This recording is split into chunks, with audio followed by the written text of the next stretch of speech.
This presentation will look to explore and explain the effects of chronic hypertension on glomerular filtration. The presentation will do so first by exploring what chronic hypertension and glomerular filtration is. Subsequently, the presentation will explore how the two interlink and affect one another. Chronic hypertension is an increase in blood pressure maintained over a prolonged period of time. Blood pressure is the pressure the blood is placing on the walls of the arteries as it is being pumped through from the heart. Ventricular contractions ejects blood into the major arteries, resulting in flow from regions of high pressure to regions of lower pressure. As blood flows through smaller arteries and arterioles, then capillaries, followed by the venules and veins of the venous system. This blood pressure can be expressed in numeric form as two numbers. The top number is the maximum pressure your heart exerts while beating, known as systolic pressure, and the bottom number is the amount of pressure in your arteries between beats, known as diastolic pressure. Normal blood pressure is less than 120 over 80.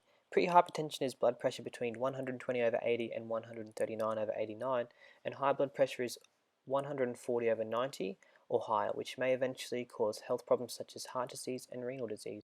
Cardiac output is a measurement of blood flow from the heart through the ventricles and is usually measured in liters per minute. Any factor that causes cardiac output to increase by elevating heart rate and/or stroke volume will elevate blood pressure and promote blood flow. Conversely, any factor that decreases cardiac output by decreasing heart rate and/or stroke volume will decrease arterial pressure and blood flow. These factors include parasympathetic stimulation, elevated or decreased potassium ion levels, decreased calcium levels, anoxia, and acidosis. Hypertension can have copious physiological effects on the human body. This leads to dangerous complications such as kidney damage, heart failure, artery damage, and even death if left untreated.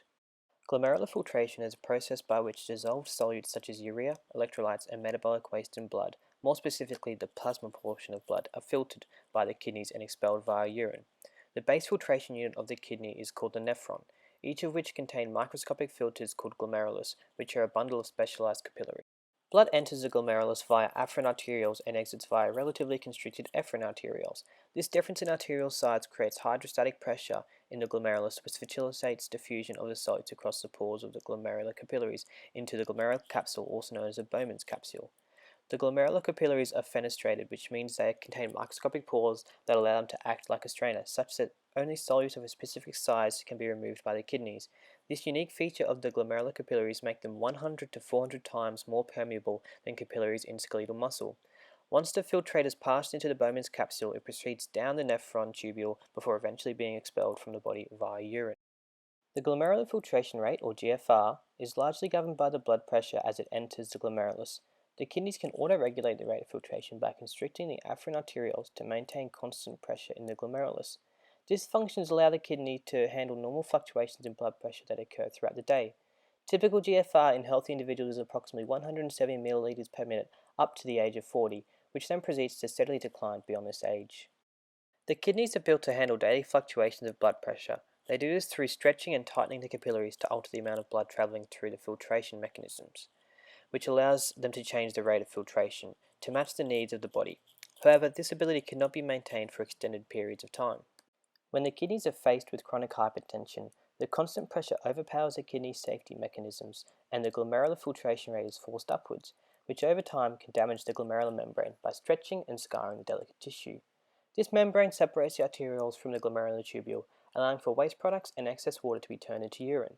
Whilst keeping blood and protein in the venous system, if it is damaged, the nephron is unable to remove waste and extra fluid efficiently from the blood, and will also let proteins and blood cells to leak into the urine. This excess fluid that re-enters the venous system will result in a further rise in blood pressure, creating a dangerous positive feedback loop.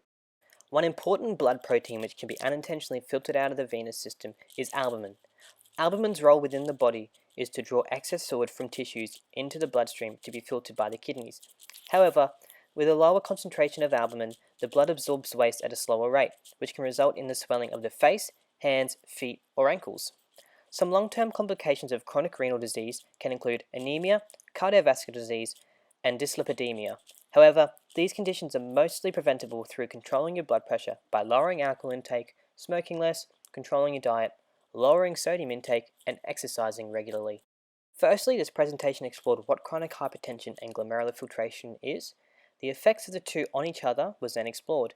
This presentation concludes that chronic hypertension has negative effects on glomerular filtration. If left untreated, long-term issues such as kidney disease may arise.